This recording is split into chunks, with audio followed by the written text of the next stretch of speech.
Good morning, Tails Wales for Team Catch and Release. Back here on Pavyotts Mill. As I said, didn't expect to be back so soon, but got invited down by one of the lads off my syndicate, John Fireman, who I'm fishing with. We'll meet him later for an intense interview. We got here last night. It was a bit dark to do any filming, so got the rods out, some good spots.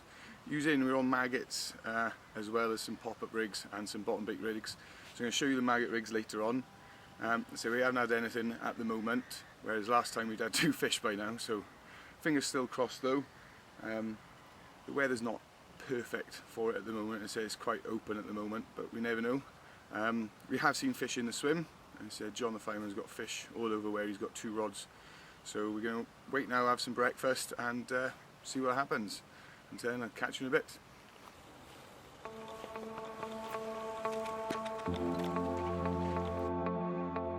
Here we are, just going to show you the quick maggot rig that we're using on a rod each, me and John. So ever faithful combi rig tied to focusing IQ fluorocarbon, down, a little bit of putty on the bottom and then a short hook link, the short braided section as I use. No shrink tube and no rings or anything on this because I've used it as a KD style, bringing the hair out right down the bottom of the shank of the hook. And there it is, a little cluster of stinkies, and they are absolutely reeking. We left the lid on overnight and they're stinking to high heaven.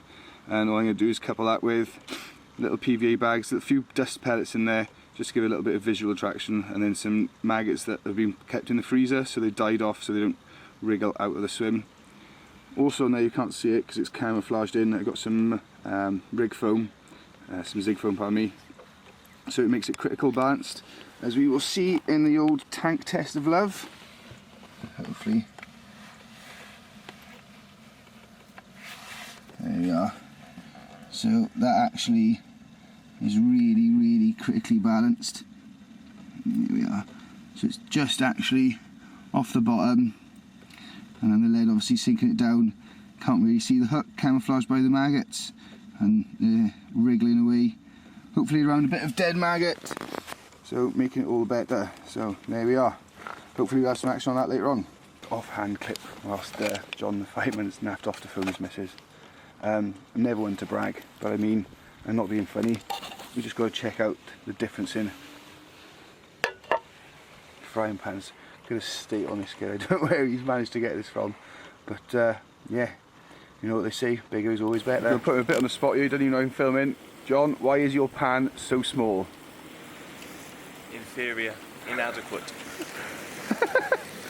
Ladies and gentlemen, that is how you cook a breakfast. That's how you cook a breakfast. Slim Jim. Slim Jim.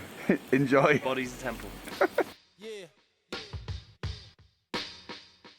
Bustin'. JB's. Good afternoon, day 2. We haven't had anything, as we've done some filming, just some rigs and bits and pieces just to try and keep you updated. You see John's recasting over my left hand shoulder. Bailiff Rod's just come round now and giving us some whacking the island, he's saying. Giving us some sort of tips on where to fish, and that there's some bloodworm banks out there. So we've changed over some bloodworm boilies and some bits and pieces and just changed it all up really, recast all 6 rods, and we're going to sit on them now and see if the information really comes to light.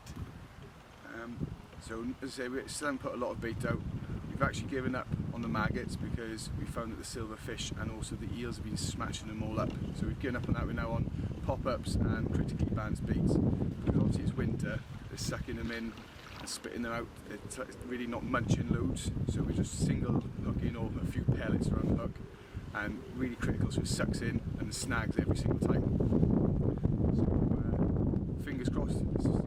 So just a quick interview with the lad I'm fishing with, John the fireman, mate from off the Birch fishery, renowned for being king of the pop-ups really. So I just wanted him to go through some of his favourite pop-ups and what rig he uses for his pop-ups. Take it away, John. Good morning, boys and girls. Pavyotts not doing terribly well at the moment. We have got fish in front of us, but we hold on to our hopes and dreams. Quick run through of the rig I tend to always use no matter where I am. Short piece of fluoro, quite soft, supple. Smallest section of braid that you could really get onto it. My thinking is, I'm not really trying to get my pop-ups in front of their faces. I'm trying to get them looking a bit like a bottom bait, and it just flies up into their mouth. So just imagine that rig there, but obviously on the connection, a little bit of putty for them. And I often top up my bottom baits if I am using them with flavourless kind of 8mm pop-ups, different colours. Like I say, I'm trying to blend them in, so I actually don't want it to take away from the flavour of what I've already got, and just have an added attraction with a visual bit. Other than that, a favourite of mine is always white pop-ups. All the time, wherever I go, it's got to be white. Doesn't particularly matter what flavour, what company, as long as it's white. I think the only basis on that is what stands out the most in the lake. Simple as. Other than that, I've got a couple of squid and Ester Bend pop-ups here. Orange, these happen to be made by the guy who runs my syndicate, and I've had quite a few fish on them as well. So that's pretty much it. It's very simple. I'm not trying to teach you how to suck eggs. I'm sure everyone else does the same sort of stuff, but that's what works for me. Yeah, cheers mate. There we are, another one. Well, I say another one, it's our first one. Lovely little comment. It's not a world breaker, it's not the 40 from last time, but what we're going to do is just a little bit about fish safety. Obviously, because we've got a smaller fishing net, we can afford to do it.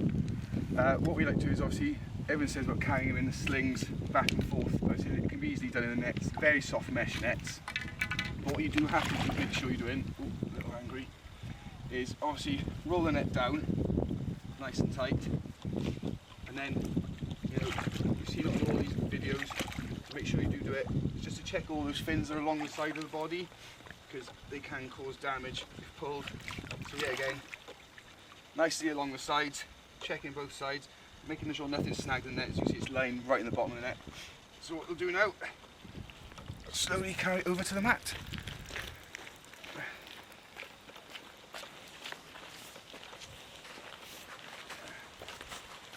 That's it. Sling is all pre-soaked, everything's ready, so the scales are all ready. John on the camera's ready, and I say it's got water already in the sling. So at all times keeping the fish nice and safe. There we are, we'll just do some pictures now and another quick video.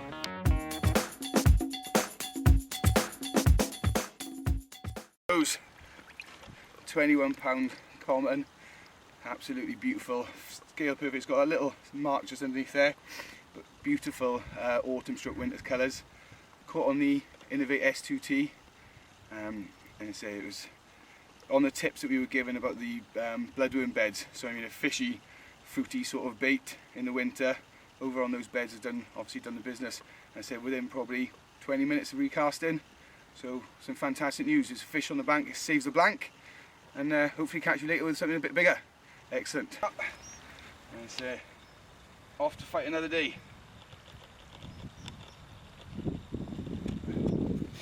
Catch and release. Come on. Right, viewers. John the fireman here. I don't know where he's gone. I've just seen a fish roll straight over one of my baits over there. So I'm hoping any second now we could be in for a fish, you never know. I don't know where he's gone. He said he wandered off earlier to do something else. Oh, hang on. What the? Good lord.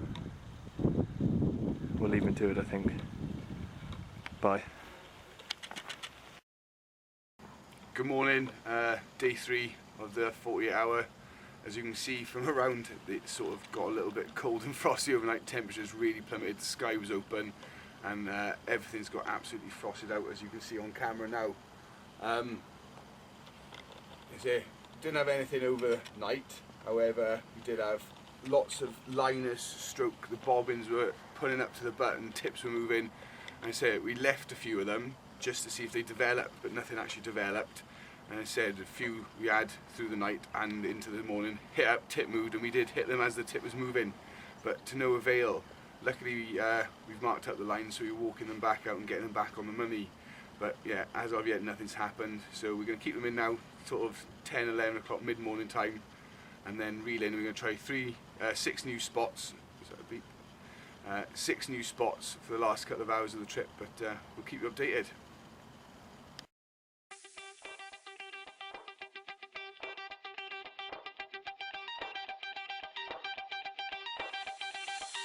Shout to all my lost boys. Shout to all my lost boys. We rowdy. Shout to all my lost boys. Shout to all my lost boys. We rowdy. Shout to all my lost boys. Shout to all my lost boys.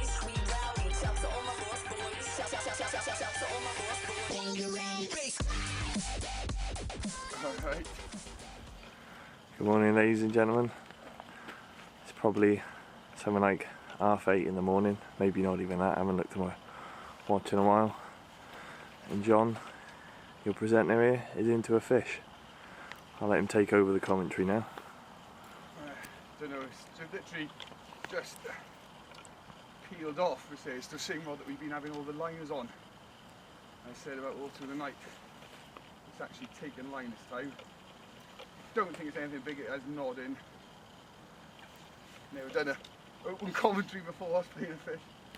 So it's a little bit special. But yeah, it knows where it wants to go. As I say, I don't think it's anything massive. No.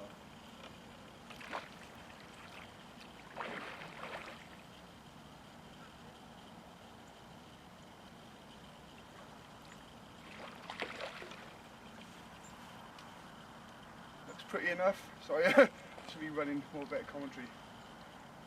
Alright, John, I don't know if you want to drop the camera, mate, and we'll try and get this in the net, mate.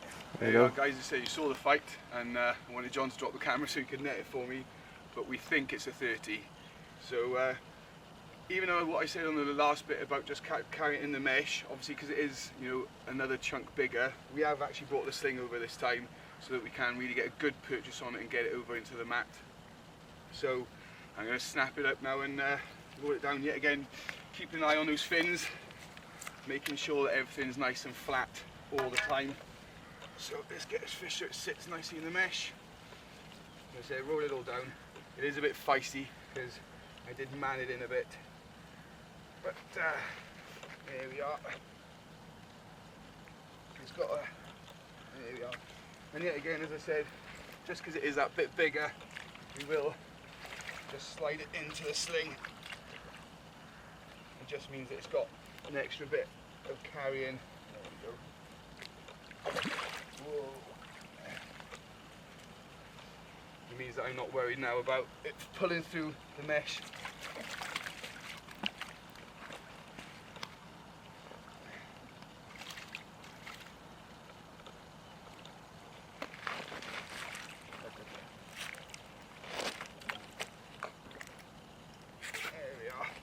That's not going anywhere. And yet again now, yeah, everything's nice and flat. Yet again, just a little roll on top, so it's not going anywhere. Let the water drain out because it's a bit bigger. Whew. There we are. I'll go over the mat now and we'll take some photos. There we are. Number 2 from the session. 33.5 pounds. Absolutely cracking, all those oranges. And all those dark, oh, let's go. All those dark winter colours. We'll get some stills of this, but that was taken on bloodworm pop-up with a little topper on it. So yeah, again off that same spot, that bloodworm bank as well. So good. Just one quick tip before we do take some stills.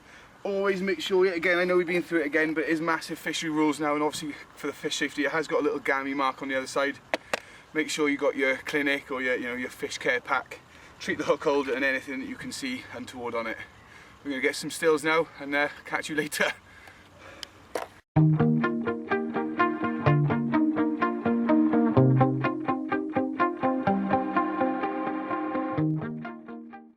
And there we are, a scrape of 20, you did 20 pound 2 ounces, 24 pound 4 ounces, something like that. But we were still doing pictures of the 30 as it went off, so it's all off that same spot.